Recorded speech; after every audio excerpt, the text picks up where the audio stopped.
Thus we have endeavored to account for pity and malice.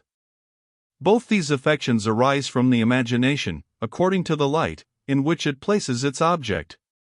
When our fancy considers directly the sentiments of others, and enters deep into them, it makes us sensible of all the passions it surveys, but in a particular manner of grief or sorrow. On the contrary, when we compare the sentiments of others to our own, we feel a sensation directly opposite to the original one, viz. a joy from the grief of others, and a grief from their joy. But these are only the first foundations of the affections of pity and malice. Other passions are afterwards confounded with them. There is always a mixture of love or tenderness with pity, and of hatred or anger with malice. But it must be confessed that this mixture seems at first sight to be contradictory to my system. For as pity is an uneasiness, and malice a joy, arising from the misery of others, pity should naturally, as in all other cases, produce hatred, and malice, love. This contradiction I endeavor to reconcile, after the following manner. In order to cause a transition of passions, there is required a double relation of impressions and ideas, nor is one relation sufficient to produce this effect. But that we may understand the full force of this double relation, we must consider that it is not the present sensation alone or momentary pain or pleasure, which determines the character of any passion, but the whole bent or tendency of it from the beginning to the end. One impression may be related to another, not only when their sensations are resembling, as we have all along supposed in the preceding cases, but also when their impulses or directions are similar and correspondent. This cannot take place with regard to pride and humility, because these are only pure sensations, without any direction or tendency to action. We are, therefore, to look for instances of this peculiar relation of impressions only in such affections as are attended with a certain appetite or desire, such as those of love and hatred. Benevolence or the appetite, which attends love, is a desire of the happiness of the person beloved, and an aversion to his misery, as anger or the appetite, which attends hatred, is a desire of the misery of the person hated, and an aversion to his happiness. A desire, therefore, of the happiness of another, and aversion to his misery, are similar to benevolence, and a desire of his misery and aversion to his happiness are correspondent to anger. Now pity is a desire of happiness to another, and aversion to his misery, as malice is the contrary appetite.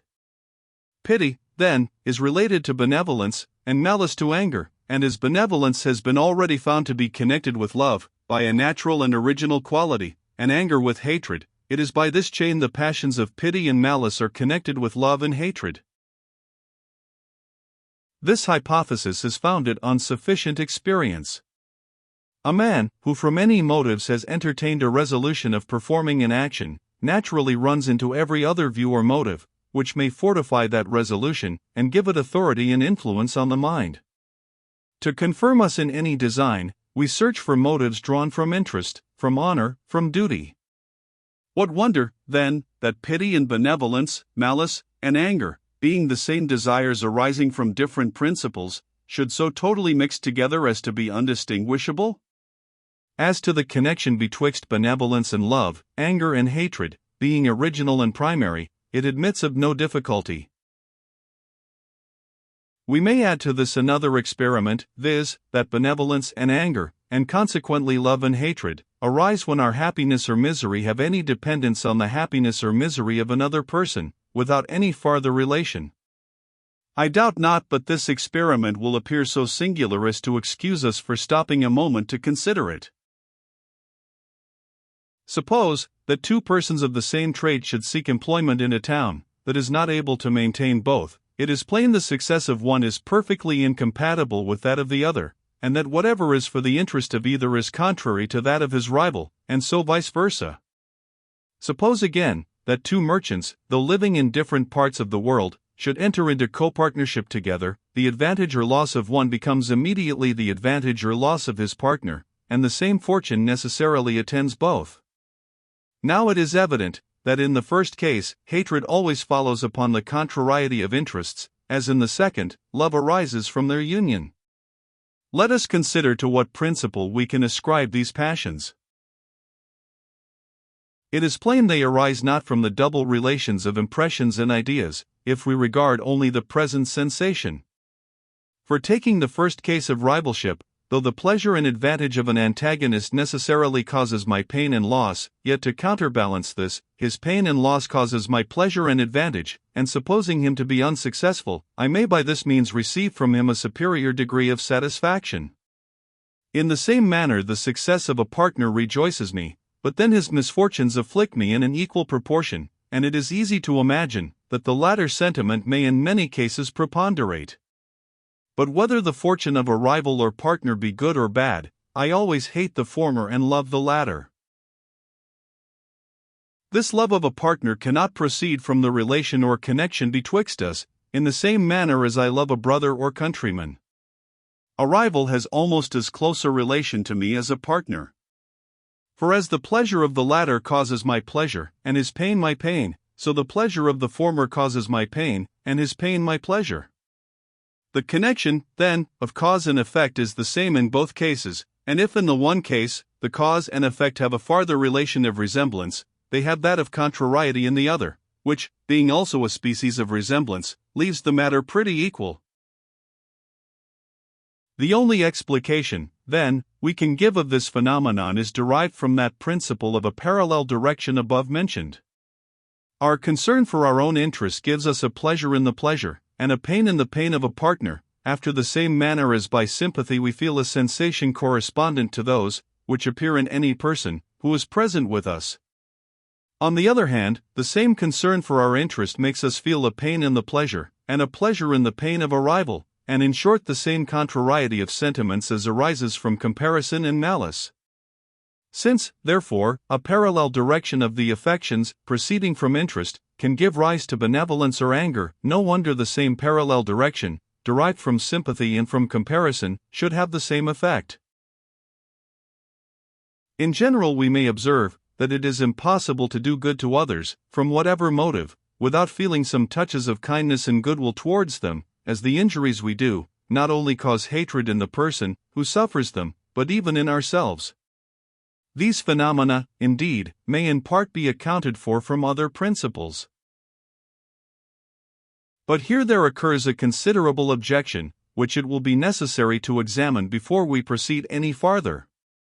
I have endeavored to prove that power and riches, or poverty and meanness, which give rise to love or hatred, without producing any original pleasure or uneasiness, operate upon us by means of a secondary sensation derived from a sympathy with that pain or satisfaction, which they produce in the person who possesses them. From a sympathy with his pleasure there arises love, from that with his uneasiness, hatred.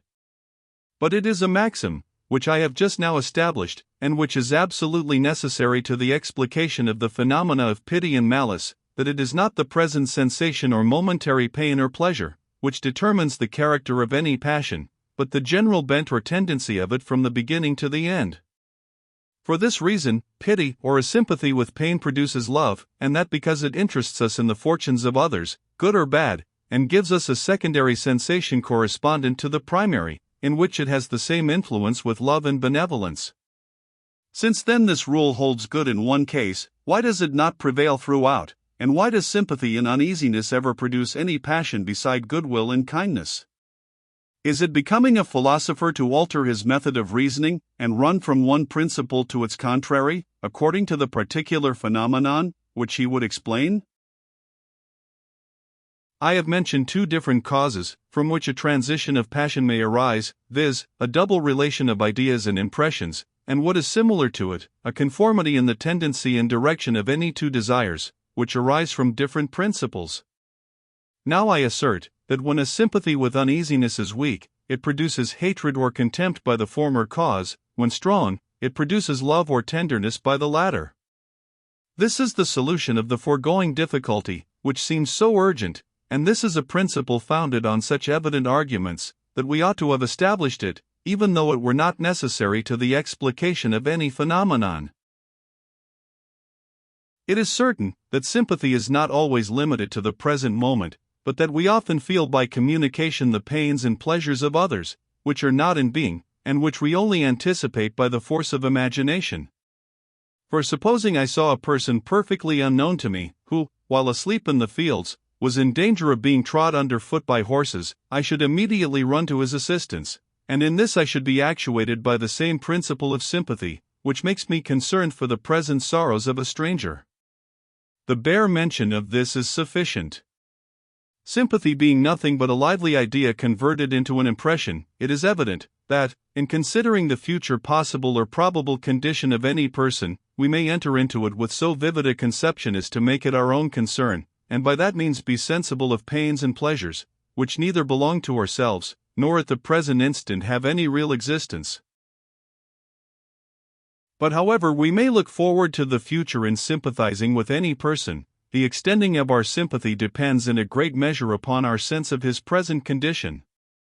It is a great effort of imagination to form such lively ideas even of the present sentiments of others as to feel these very sentiments, but it is impossible we could extend this sympathy to the future, without being aided by some circumstance in the present, which strikes upon us in a lively manner. When the present misery of another has any strong influence upon me, the vivacity of the conception is not confined merely to its immediate object, but diffuses its influence over all the related ideas, and gives me a lively notion of all the circumstances of that person, whether past, present, or future, possible, probable, or certain. By means of this lively notion I am interested in them, take part with them, and feel a sympathetic motion in my breast, conformable to whatever I imagine in his.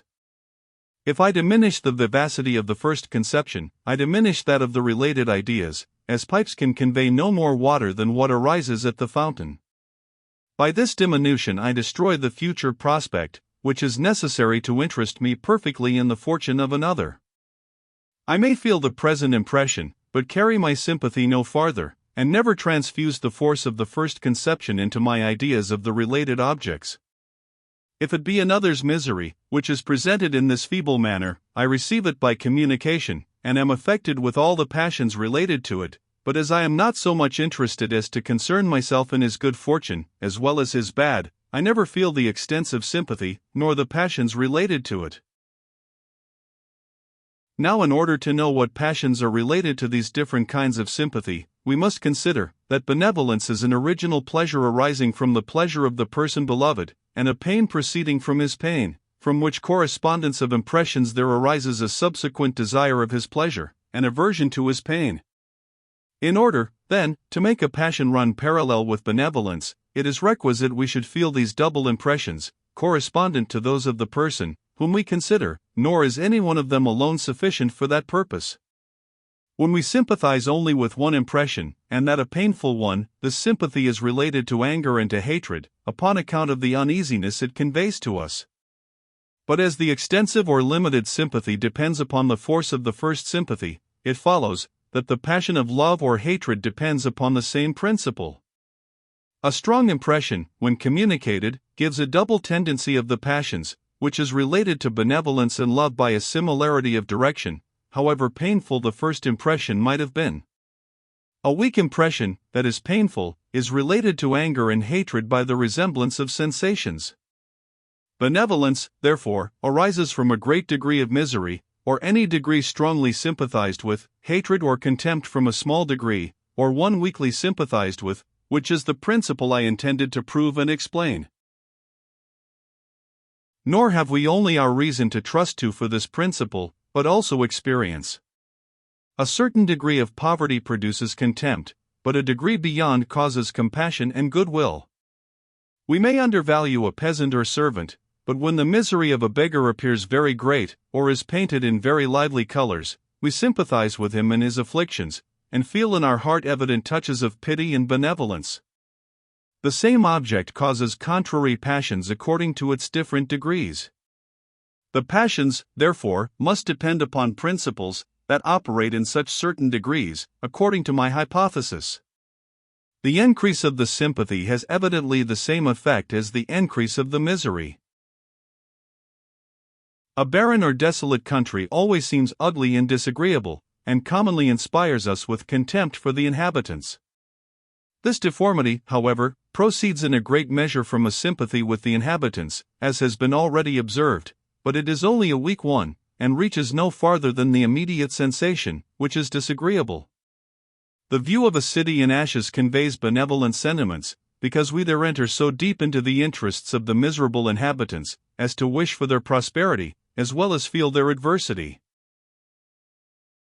But though the force of the impression generally produces pity and benevolence, it is certain that by being carried too far it ceases to have that effect. This, perhaps, may be worth our notice. When the uneasiness is either small in itself, or remote from us, it engages not the imagination, nor is able to convey an equal concern for the future and contingent good, as for the present and real evil. Upon its acquiring greater force, we become so interested in the concerns of the person, as to be sensible both of his good and bad fortune, and from that complete sympathy there arises pity and benevolence. But it will easily be imagined, that where the present evil strikes with more than ordinary force, it may entirely engage our attention, and prevent that double sympathy, above mentioned. Thus we find, that though everyone, but especially women, are apt to contract a kindness for criminals who go to the scaffold, and readily imagine them to be uncommonly handsome and well-shaped, yet one, who is present at the cruel execution of the rack, feels no such tender emotions, but is in a manner overcome with horror, and has no leisure to temper this uneasy sensation by any opposite sympathy. But the instance, which makes the most clearly for my hypothesis, is that wherein by a change of the objects we separate the double sympathy even from a middling degree of the passion, in which case we find, that pity, instead of producing love and tenderness as usual, always gives rise to the contrary affection. When we observe a person in misfortunes, we are affected with pity and love, but the author of that misfortune becomes the object of our strongest hatred, and is the more detested in proportion to the degree of our compassion. Now for what reason should the same passion of pity produce love to the person who suffers the misfortune, and hatred to the person who causes it, unless it be because in the latter case the author bears a relation only to the misfortune, whereas in considering the sufferer we carry our view on every side, and wish for his prosperity, as well as are sensible of his affliction? I shall just observe, before I leave the present subject, that this phenomenon of the double sympathy, and its tendency to cause love, may contribute to the production of the kindness, which we naturally bear our relations and acquaintance. Custom and relation make us enter deeply into the sentiments of others, and whatever fortune we suppose to attend them, is rendered present to us by the imagination, and operates as if originally our own. We rejoice in their pleasures, and grieve for their sorrows, merely from the force of sympathy. Nothing that concerns them is indifferent to us, and as this correspondence of sentiments is the natural attendant of love, it readily produces that affection.